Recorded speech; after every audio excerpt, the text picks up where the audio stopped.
लड़ाई है, उसमें एक फैक्टर ईवीएम है, मगर बहुत सारे दूसरे फैक्टर। ईवीएम के बिना नरेंद्र मोदी चुनाव नहीं जीत सकता है। राहुल गांधी की जो ये आरोप है, क्या ये वाकई में सच है? क्या ये जो ईवीएम है इसको इजीली हैक किया जा सकता है? क्या वोट कास्टिंग के समय कुछ वोट गिरने के बाद बाकी सारे वोट बीजेपी को जाता है? इससे पहले हम जान लेते हैं कि जो रियल पोलिंग होता है उसके पहले क्या होता है। एक्चुअल या फिर रियल पोलिंग से 10 मिनट पहले एक मॉक पोलिंग कंडक्ट किया जाता है। इसमें हर पॉलिटिकल पार्टी के रिप्रेजेंटेटिव के साथ 5 पोलिंग ऑफिसर और एक प्रिजाइडिंग ऑफिसर के सामने ये मॉक पोलिंग कंडक्ट किया जाता है। जो ईवीएम है ये 3 मशीन को लेकर के बनती है। एक है वीवीपैट, एक है कंट्रोल यूनिट और दूसरा जो है वो है बैलेट बॉक्स। ये है बैलेट बॉक्स जिनमें सारे कैंडिडेट का नाम लिखा हुआ है।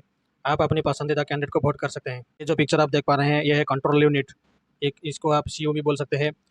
सारा काम इसी का ही है, वोटिंग के सारी रिकॉर्ड इसी में ही स्टोर की जाती है। ये जो है ये है वीवीपैट। आप जिस कैंडिडेट को वोट किया है उसका एक पर्ची निकल करके इसके अंदर रहती है।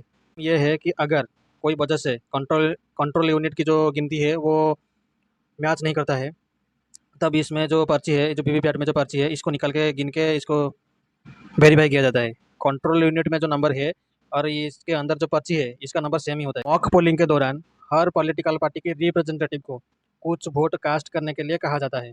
वो अपनी मन के हिसाब से कुछ वोट कास्ट करते हैं या फिर वोट डालते हैं। जो रिप्रेजेंटेटिव्स हैं वो अपनी कास्ट की हुई वोट को गिन सकते हैं और वहाँ पर वो वेरीफाई भी कर सकते हैं कि जिस कैंडिडेट को उन्होंने वोट दिया है उसकी पर्ची निकला है कि नहीं निकला है, और वह पर्ची जो है वो उसको काउंट भी कर सकता है।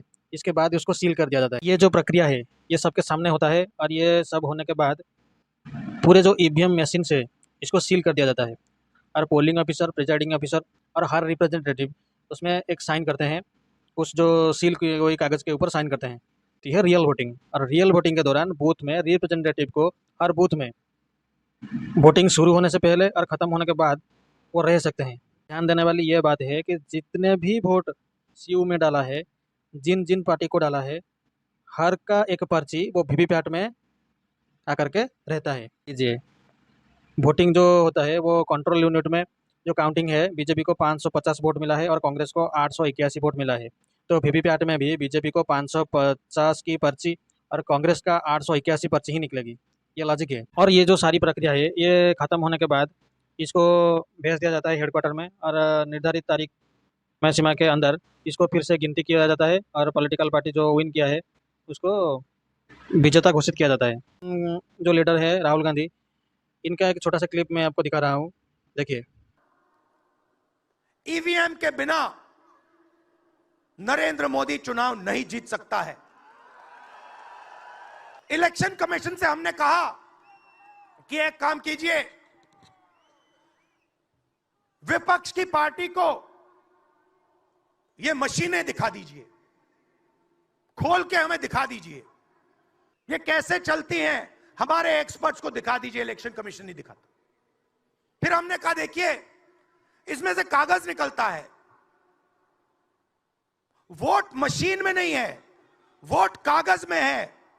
ठीक है, आप मशीन चलाइए मगर कागज की भी गिनती कर दीजिए।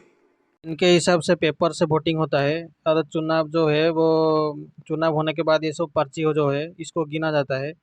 तो इसमें 6 से 7 माह लगेंगे, जो कि बहुत भी कॉस्ट इफेक्टिव है और जो रिजल्ट है वो बहुत लेट आएगा। अरे मैं चुनाव आयोग क्या बोलता है, आइए सुनते हैं। ईवीएम पे फिर मैं रात सोच रहा था ये प्रश्न तो आएगा जरूर, तो फिर रात को मैंने कुछ लिखा अपने हाथ से, वो फिर आपको सुनाता हूं। अधूरी हसरतों का इल्जाम, अधूरी हसरतों का इल्जाम हर बार हम पर लगाना ठीक नहीं। ये ईवीएम कह रही है, मैं नहीं कह रहा हूं। अधूरी हसरतों का इल्जाम हर बार हम पे लगाना ठीक नहीं, वफा खुद से नहीं होती, खता ईवीएम की कहते हो। में ईवीएम को हैक किया जा सकता है। तो रिसेंटली राज्यसभा में 5 राज्यसभा में चुनाव हुए थे, जिसमें 3 राज्यसभा में बीजेपी को और 2 राज्यसभा में कांग्रेस को जीत मिली थी। तो ये कैसा संभव होता है? ईवीएम को सच में हैक किया जा सकता है तो एक ही पॉलिटिकल पार्टी रूल करती, ऐसा नहीं होता है। अगर ऐसा होता तो क्या यूपी में बीजेपी की सरकार होती, ना फिर दिल्ली में आपकी गवर्नमेंट होती? 2017 में इलेक्शन कमीशन ऑफ इंडिया ने हर पॉलिटिकल पार्टी को इनवाइट किया था कि ईवीएम को हैक करने के लिए। कमीशन ऑफ इंडिया का कहना यह है कि ईवीएम एक स्टैंड अलोन मशीन है। ये जो मशीन है ये किसी भी वाईफाई को कनेक्ट नहीं होता है, इसलिए इसको हैक करना या फिर इसको क्रैक करना नामुमकिन है। ऐसा है कि इसको टैम्पर करना भी मुश्किल है। फिर भी इलेक्शन कमीशन ने एक ओपन चैलेंज रखा कि पॉलिटिकल पार्टीज़ को के सामने कि उसको आकर के हैक करे। लेकिन एक मज़ा की बात यह है कि कोई भी पॉलिटिकल पार्टी ने अब तक की इस चुनौती को स्वीकार नहीं किया। तो हमारे प्यारे देशवासियों को ये अपील है कि वो अपनी पसंदीदा कैंडिडेट को वोट कर सकते हैं। निश्चित होकर के वोट कीजिए। जय हिंद।